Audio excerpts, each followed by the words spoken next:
step on it. Hi, I'm Cullen. I'm the pastor here, and it's wonderful to be here with you on this beautiful morning as we celebrate in this beautiful new space what God is up to in our midst.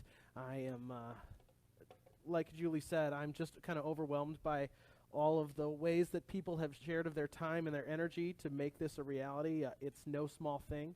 And I know that we're putting together some sort of event to say thank you to everyone who contributed. That'll be coming up in the next, you'll be hearing about that in the next couple months. We do have a couple projects left to go. So yeah, if you just noticed, we're still very much a work in progress around here. There's still a few odds and ends we're figuring out. We're going to kind of sort out this backdrop deal. You know, this week the camera's mounted. Next week it'll be something else. Yeah, no tripping over it. Hooray. And next week it'll be something else. We're also still ironing out the kinks in our new worship system, our new worship order and things like that. So if we run 5 minutes over or 5 minutes under, just bear with us as we're ironing out the kinks. But I think that's a nice way of thinking about faith community in general. You know, generally people have thought about church as the institution that you attend and maybe contribute to so that the institution can run. That's really not how we work around here. Here it's a family that is messy and sometimes we don't get along, but we always hold each other in grace and forgiveness. And when we have family meals, sometimes it's a little sloppy, especially if you've eaten with my family. So you know that things don't always go as planned, and that's part of what makes family beautiful. If everything always went as planned, then you wouldn't be family, you'd be robots, and robots are boring until they take over the world, and then they're not boring anymore. So anyway, all that to say, welcome. Welcome to our family. Welcome to our mess. We're glad you're here, and we hope that you want to continue to invest elbow deep in the dirt of life with us as we sink our roots deep into our faith and reach our branches out into this community. I want to let you know that today we're starting a new series. The series is called We're Going to Need a Bigger Table. And we're going to be talking about how with God, all are welcome, everywhere, no exceptions. And so then there's an implicit invitation in that for us to be welcoming as well to all people of all different kinds. And so we're going to talk about what that means from God's eye view, and then what are the implications for us, the way we live our lives as individuals and as a church community in this new neighborhood, and what that means for us here. Next week, I'm going to be talking about that time when Jesus turns to someone and says, your sins are forgiven. And then everyone gets super offended. How does Jesus get away with saying your sins are forgiven? And I think there's a whole nother layer behind that statement than you might assume. And I've already started working on that one. I'm really excited about it because I think there's, it sounds, when you first hear about someone getting their sins forgiven, we have this whole story in line of what we expect. That, well, there's someone who realizes how terrible they've been, and then they go to God and they say, God, please forgive me. And then God will say, oh, of course I forgive you because you've realized how terrible you've been and you've changed your heart. And what I'm going to talk about is how it's actually the love of God that comes before anyone realizes anything about their wrongdoing. It's the love of God that changes us and not the after-the-fact forgiveness. And if you want to hear more about how all that works, please join us next Sunday. Today, I'm going to talk about Jesus eating with scum. I can vividly remember my first ever cup of coffee. And here's why. It was a summer vacation, and my parents and I would always stay at a friend's cabin up north of Brainerd before my parents bought their own cabin a couple years later. And for 5 or 6 summers, we would go up to this cabin on a lake, and we would do all the cabin things. We'd swim all day, and sometimes we'd bring our lunch out on the lake and just have a great time. And then we'd stay up late in the evenings playing cards and things like that, right, as one does in cabin life. And one of these evenings we were there, my parents were there, and the friends who owned the cabin were there. And everyone's drinking decaf coffee.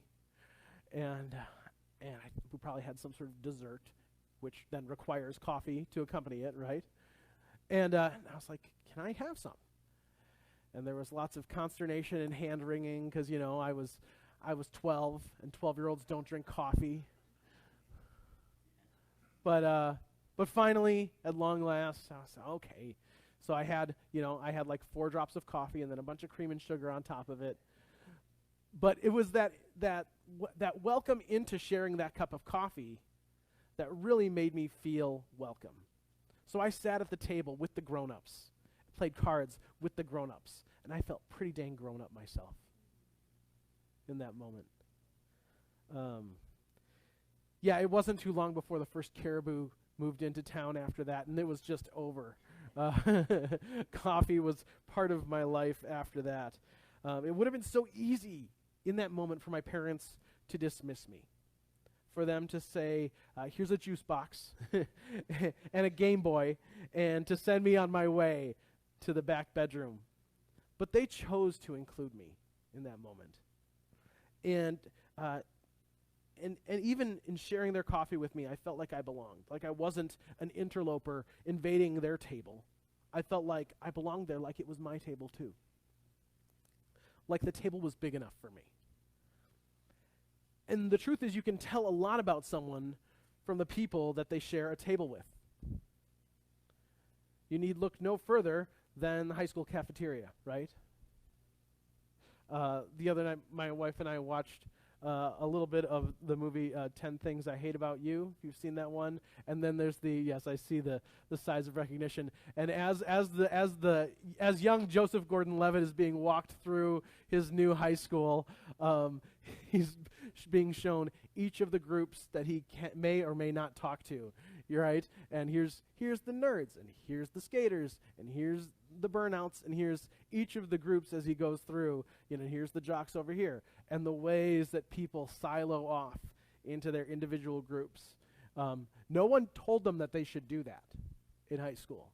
There was never no one got the walkthrough like Joseph Gordon-Levitt to say, just so you know, these are the places you do and don't belong. There's this natural migration into different packs or into seclusion from those packs.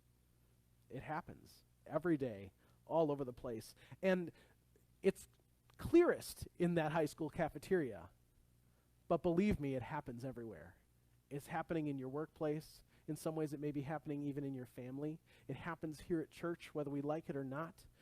No matter what we do to try and unravel that, it just happens. People just gravitate toward the people that they feel the commonality with.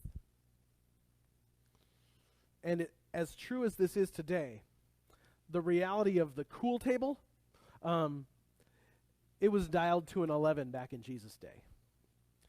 There was this Jewish ritual called table fellowship. And what that meant was built into their life, the family life, the home life of all Jewish people in first century Palestine, was a celebration of feasts that would happen regularly. They're commanded by their scriptures.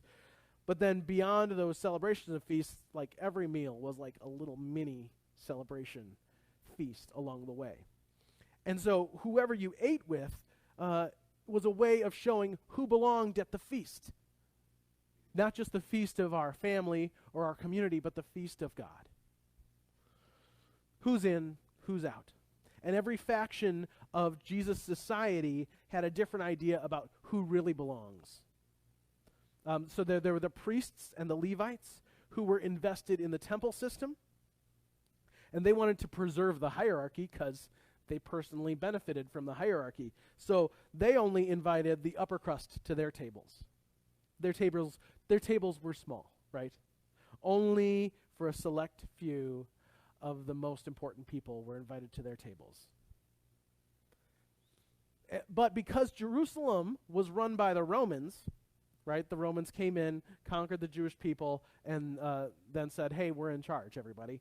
So many in Jerusalem saw the temple system as illegitimate because all of those upper crust people, they were answering to Rome instead of self-governing. That's a whole long story. We can talk more about it afterwards if you want to. But all that is to say, there were many who felt like the temple and the sacrifices that were made there weren't really pure enough to make God happy. And chief among those people were a group called the Pharisees, and you've probably heard of them a whole lot, but that's a different side of their story. That's why they were so obsessed with following rules, because they wanted to show that they were the ones who were really faithful to God, not the priests and Levites. So these are different groups of people that Jesus is competing with, both of them in the ways that he talks about what God is up to in the world. And so the Pharisees had their own table fellowship that was separate from the priests, where they made sure every detail of ritual purity was observed.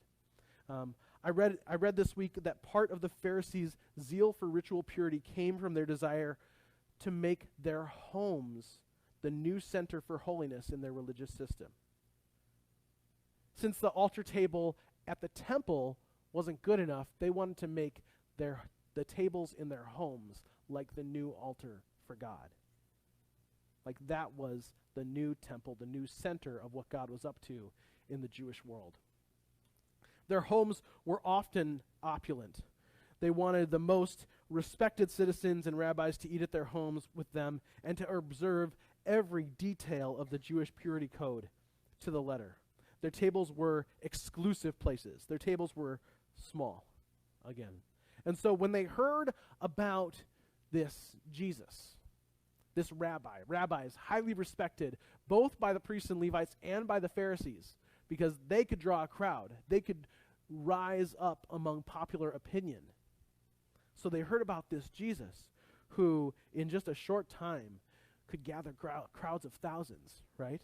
And so they all wanted Jesus at their small tables. Jesus developed this big following in a little while.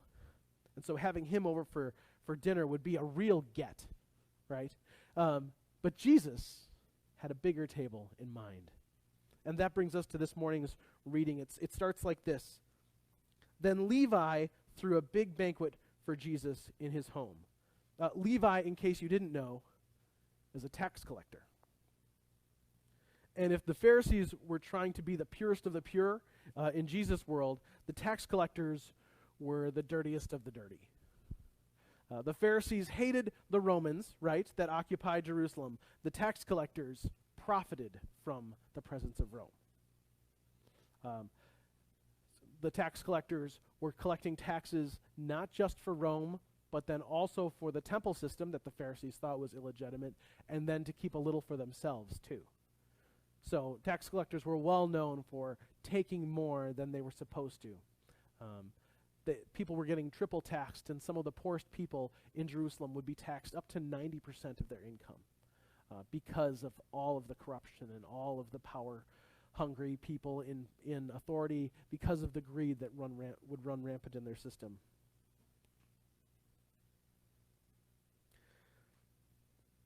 And as far as the Pharisees were concerned, the tax collectors were scum.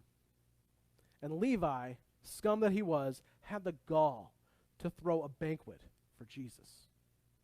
And worst of all, Jesus actually showed up. This real get that the Pharisees would love to have at their table, he shows up at the table of a tax collector. And the story continues like this. A large number of tax collectors and others sat down to eat with them. The Pharisees and their legal experts grumbled against his disciples. They said, "Why do you eat and drink with tax collectors and sinners?" Now, of course, they aren't really talking about food here. It's not about the act of eating. It's about this table fellowship thing I'm talking about.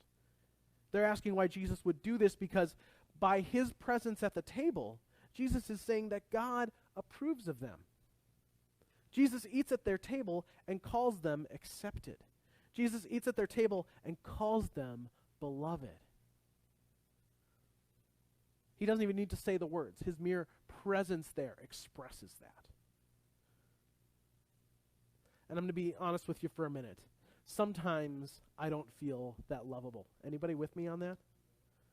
Sometimes I think about my flaws and my failures, and I wonder if I matter. Tell me if I'm speaking to the choir here. Maybe it's just me. Maybe I'm the only one.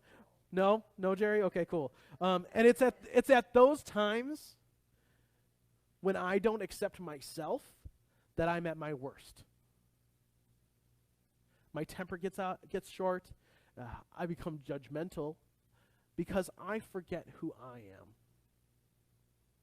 And we talk around here a bunch about the love of God, and I'm not going to stop, but we often talk about it as this abstract thing that's out there somewhere.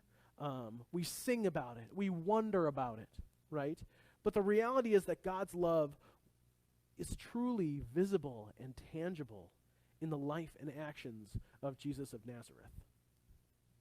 And when he had the chance to show who was accepted, who belonged, who was lovable, he didn't side with the accomplished or the holy or the respectable. Jesus welcomed the least and the lost, the losers and the left outs. And if God somehow accepted those tax collectors back then, I'm pretty sure God accepts the tax collector in me and the tax collector in you. That you're invited to that same table over and over and over again. And when Jesus shows up with them, when Jesus announces their acceptance, just by virtue of his presence, he doesn't say, I'd love to come in, but first I need you to say a little prayer and accept me into your heart, and then I will accept you at my table. He doesn't say that. Jesus doesn't say, I have a list of 12 fundamental beliefs that you need to sign off on, and if you don't agree with me on all 12 of these things, I'm sorry, I can't eat at your table. There was no entrance exam, no minimum standard to experience God's welcome through Jesus. Only that you open yourself to receive it. That's how big Jesus' table is. There's room for literally everyone. And maybe that's what Jesus was getting at when he responded to the Pharisees. So the Pharisees are giving him a hard time for eating at this tax collector's table.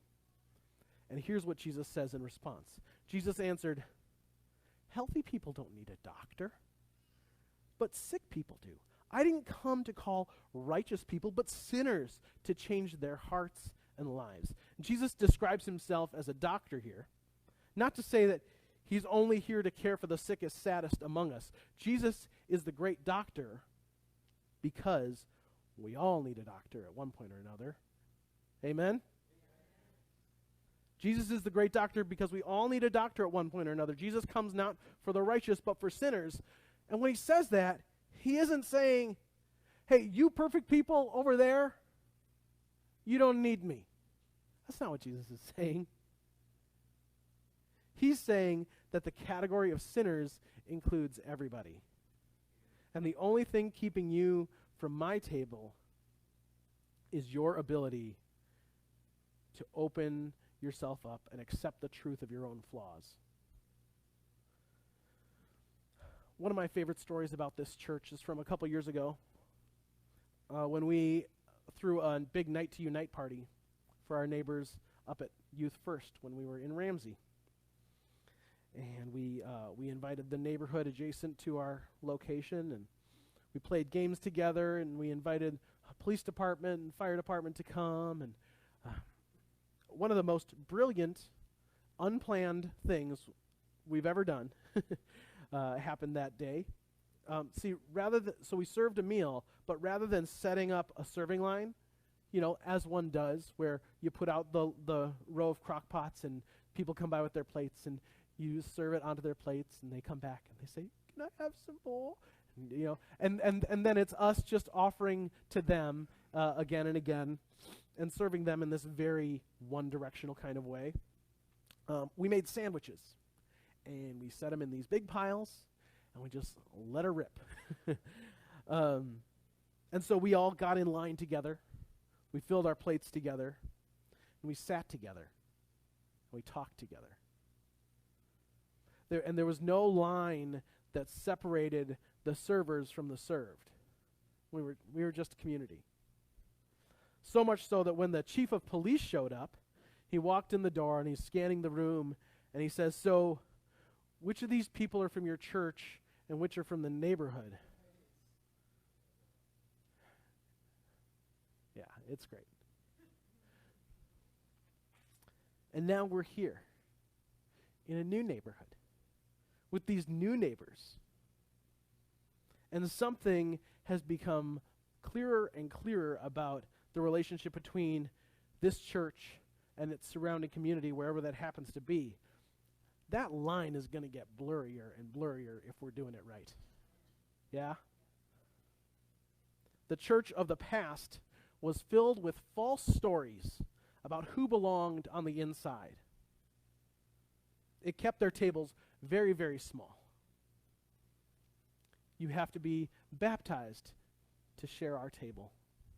You have to believe these specific things about who Jesus is and what Jesus is up to share our table. Hey, church, Jesus' table's way too big for that anymore. Way too big. And if we decide on a small table, that's what we're going to get for ourselves. It'll just be me and a small circle. But don't you want it to be a kingdom-sized table? I know I do. Those who feel like they're on the outside have a special place at this table. No personal invitation. They get a personal invitation from the King himself. There's a Catholic priest and activist named Gustavo Gutierrez. He once said, "So you say you love the poor. Name them." Ooh. Yeah. I know Angie can name them, right? Angie works at Stepping Stone, just a couple blocks away. No, not anymore. Worked there. Well, that's why she's here. So, but that's the thing. Love requires connection. Love requires relationship. Love requires a seat at a table. And in order to include all people at our table, we need our table to get bigger. I want to be a church with a big enough table to include the poor, not just in our doors, but in our family of faith, in every single way, so we don't just serve them, but so that the us of this church becomes indistinguishable from the them of our community. You know why? Because then our table will look more like Jesus' table. Big enough for you and for me and for everyone. Amen.